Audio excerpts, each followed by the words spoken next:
I must have been 6 or 7 when I lived in Lebanon.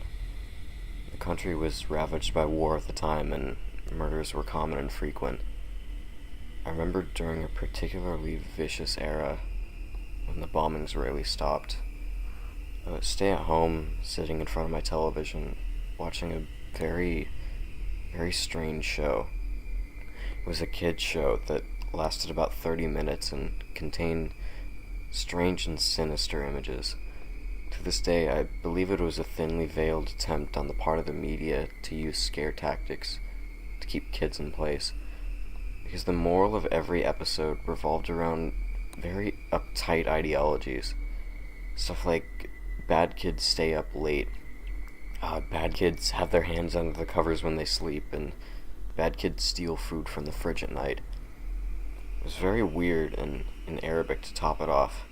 I didn't understand much of it, but for the most part, the images were very graphic and comprehensive. The thing that stuck with me the most, however, was the closing scene. It remained much the same in every episode. The camera would zoom in on an old, rusted, closed door. As it got closer to the door, strange and sometimes even agonizing screams would become more audible. It was extremely frightening, especially for children's programming.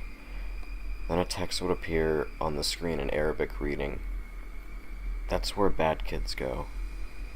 Eventually, both the image and the sound would fade out, and that would be the end of the episode. About 15 or 16 years later, I became a photojournalist.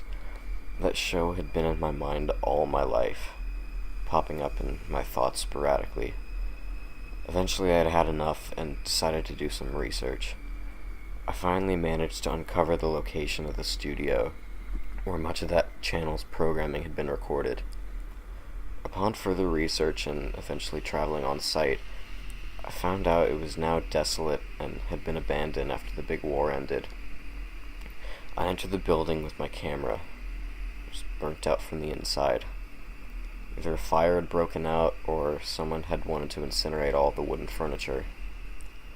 After a few hours of cautiously making my way into the studio and snapping pictures, I found an isolated, out-of-the-way room. After having to break through a few old locks and managing to break the heavy door open, I remained frozen in the doorway for several long minutes. Traces of blood, feces, and tiny bone fragments lay scattered across the floor.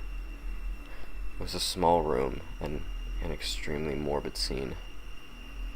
What truly frightened me, though, what made me turn away and never want to come back, was the bolted, caged microphone hanging from the ceiling in the middle of the room.